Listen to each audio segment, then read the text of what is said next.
नमस्ते दोस्तों। आज हम थर्मोडायनामिक्स की दुनिया में जा रहे हैं, खास करके सेकंड लॉ को समझेंगे।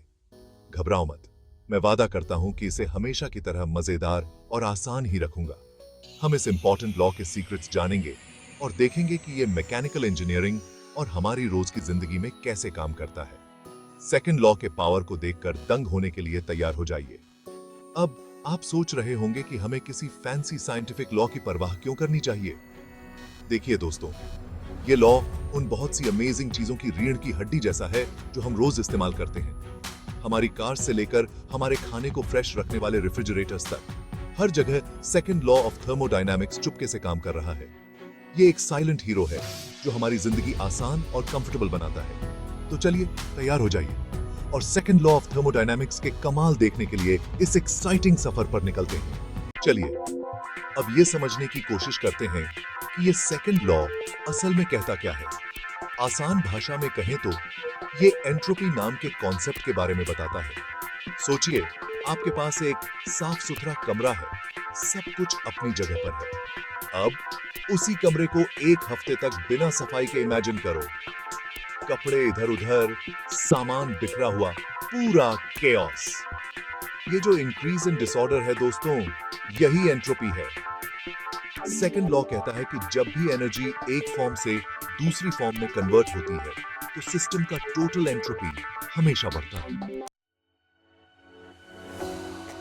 चलिए एक कार इंजन का एग्जांपल लेते हैं। इंजन फ्यूल बर्न करके पावर जनरेट करता है, लेकिन फ्यूल की सारी एनर्जी मोशन में कन्वर्ट नहीं होती। इसमें से कुछ हीट के रूप में लॉस हो जाती है, इसलिए आपकी कार का इंजन गर्म हो जाता है। ये heat loss second law of thermodynamics का डायरेक्ट रिजल्ट है। ये ऐसा है जैसे बिना हंसे जोक सुनाना। कुछ एनर्जी तो एस्केप होगी ही, लेकिन चिंता मत करो, मैकेनिकल इंजीनियर्स बहुत होशियार होते हैं। वो सेकंड लॉ का यूज अपने फायदे के लिए करते हैं। एंट्रोपी कैसे काम करता है ये समझकर वो ज्यादा एफिशिएंट इंजन्स डिजाइन कर सकते हैं जो एनर्जी लॉस कम करते हैं और परफॉर्मेंस बढ़ाते हैं। ये ऐसा है जैसे बेस्ट साउंड पाने के लिए म्यूजिकल इंस्ट्रूमेंट को ट्यून करना। Second law power plants, airplanes और रॉकेट्स को डिजाइन करने में भी इंपॉर्टेंट रोल प्ले करता है। एंट्रोपी की लिमिटेशंस को समझकर इंजीनियर्स इन चैलेंजेस से पार पाने के लिए नए नए सॉल्यूशंस ढूंढ सकते हैं और कमाल की मशीन्स बना सकते हैं। Section 4, everyday applications, from heat engines to cool comfort. अब बात करते हैं कि सेकंड लॉ हमारी रोज की जिंदगी को कैसे प्रभावित करता है। वो रेफ्रिजरेटर्स याद हैं जिनका मैंने पहले जिक्र किया था। वो सेकंड लॉ के प्रिंसिपल्स पर ही काम करते हैं।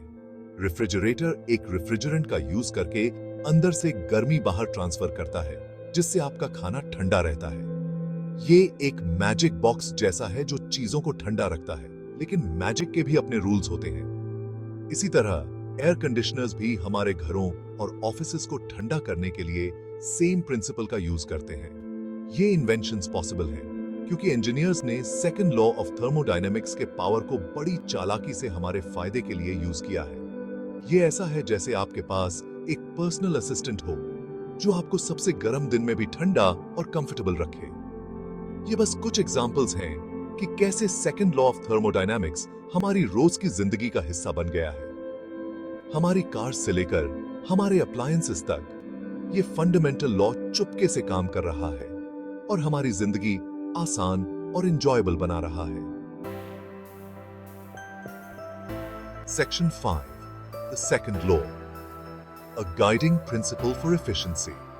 तो लीजिए, सेकंड लॉ ऑफ थर्मोडायनामिक्स सुनने में भले ही कॉम्प्लिकेटेड लगे, लेकिन ये असल में ये समझने के बारे में है कि एनर्जी कैसे फ्लो करती है और एंट्रोपी हमेशा कैसे बढ़ता है। ये नेचर का एक फंडामेंटल लॉ है जो हमारे आसपास की हर चीज को कंट्रोल करता है, सबसे छोटी मशीन से लेकर सबसे बड़े स्टार्स तक। सेकंड लॉ को समझकर इंजीनियर्स ज्यादा एफिशिएंट मशीन्स डिजाइन कर सकते हैं जो एनर्जी वेस्ट कम करती हैं और एनवायरनमेंट पर हमारा इंपैक्ट कम करती हैं। ये एक विन विन सिचुएशन है। तो अगली बार जब आप अपने रेफ्रिजरेटर से ठंडा पानी पिएं या अपनी कार चलाएं, तो सेकंड लॉ ऑफ थर्मोडायनामिक्स को याद रखना। ये साइलेंट हीरो जो आपके लिए ये सब पॉसिबल बना रहा है। धन्यवाद और हंसते रहिए।